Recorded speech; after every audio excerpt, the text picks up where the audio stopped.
It never fails. When you have an image composition with more than one person, inevitably you get the situation where you have one person in the group picture who blinks. In this particular case, I have two pictures. One, I like the subject on this side, and I like the subject on this side in the other picture. One great thing about the masking tool in Photoshop is that you can take the best of two pictures and merge them together, and that's what we're going to do in today's exercise. Masking is a useful technique for controlling the visibility of different areas of different layers in an image composition without actually altering any of the pixels. If you can imagine, it's kind of like using a stencil. Let's begin by lining up these two layers. I'm going to go over here to the Move tool. I'm going to go over here to layer 1, and I'm going to decrease the opacity to about 50%. It doesn't have to be exactly 50%. You want to be able to see both layers. I'm going to zoom in a bit, and what I want to do here is I really want to line up things like shoulders, necklines, and clothing. I'm going to click on the composition and move it and set it up so that the shoulders are lined up as much as possible. Here I've lined up the neckline as close as possible, the clothing, her shoulder, and his shoulder. By doing that, that's enabled me to create a mask layer and the stencil so that when I conceal the pixels on layer 1, I'm creating a stencil so that I can see the pixels on layer 0, the ones that I want to keep. Once I have it lined up pretty good, I'm going to set the opacity back to 100%. And now what I'm going to do is I'm going to begin working on the masking tool. The masking tool is located just down here in your FX panel next to the FX icon, and it's a little rectangle with a black circle in the middle.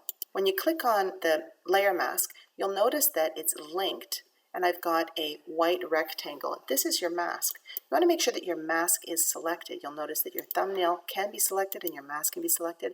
We want to actually work on the mask. By default, when you add a mask to a layer, the mask is white, revealing all the pixels on the current layer, so that all the pixels on the layer beneath are hidden. Any black that you place on the mask will hide the pixels on the current layer and reveal the pixels beneath. So if you can imagine that black conceals and white reveals. So we're going to use the black paint to conceal the pixels on the layer mask and create a stencil of sorts so that I can see the image beneath it. First thing I'm going to do is I'm going to go over here and show you different ways to use the masking tool and to apply black to the mask. So the first thing I can do is I can use the selection tool and then fill it with black. So I'm just going over here to the elliptical marquee tool, and I'm going to click over her face roughly. I'm just going to create a little bit of an oval. I'm going to go to my paint bucket tool, and I'm just going to click in the center. You notice that by doing that, I've painted a black circle or a black oval on my layer mask, and what that's done is it's concealed the pixels on the actual layer 1. What I want to do now is I want to deselect these marching ants, and I want to move to the paintbrush tool, which is another way that I can add black as a foreground color on this mask. I'm going to Control D or Command D to deselect, and now I'm going to switch from the paint bucket tool to the paintbrush tool. Now the brush tool, you can change the size of the brush tool by using the open and close square brackets.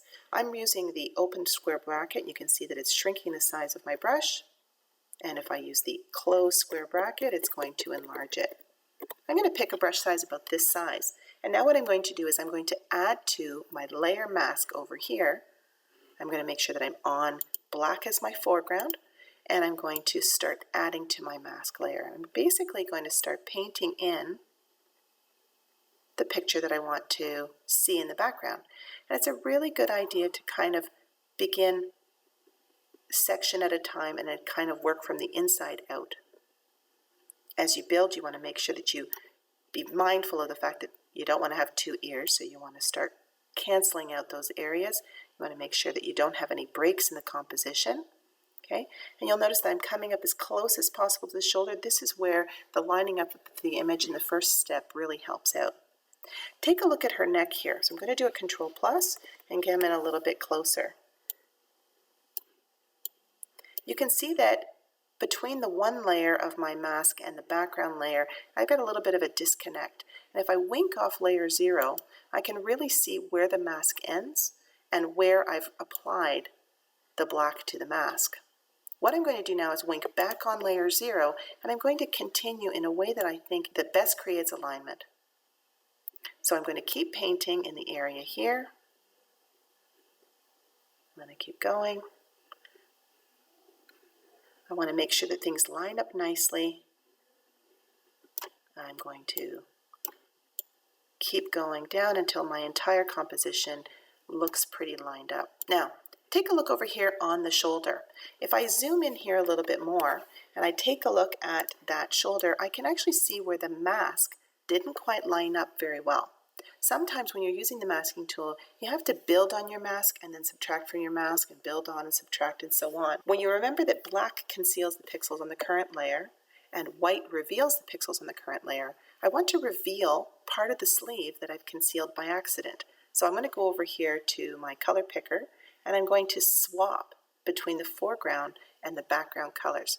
You click on the switch foreground and background color icon here, which is that little bendy arrow. It's going to swap the foreground and background color. So now when I return to the paintbrush and I decrease the size of my paintbrush, I'm going to be painting in white on my mask. So what I want to do is I want to line it up a bit so that it works out and makes sense.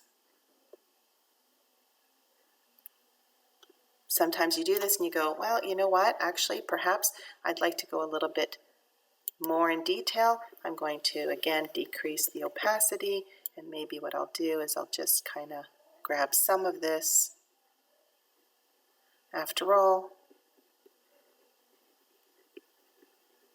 and keep going until I'm really happy with how it looks. Wink off your background layer or your layer 0 so you can have a look at where the actual layer is created. If you want to, you can go back in, make sure that everything is masked off nice and properly, okay? And when you're done, you'll notice that I have a nicely lined up before and after picture, where I've got the best of the two pictures combined. One last step needs to be taken care of though. You'll notice that around the edge where I've combined two pictures, I will have a little bit of a disconnect in the composition. So it's a good idea to crop your picture using the cropping tool.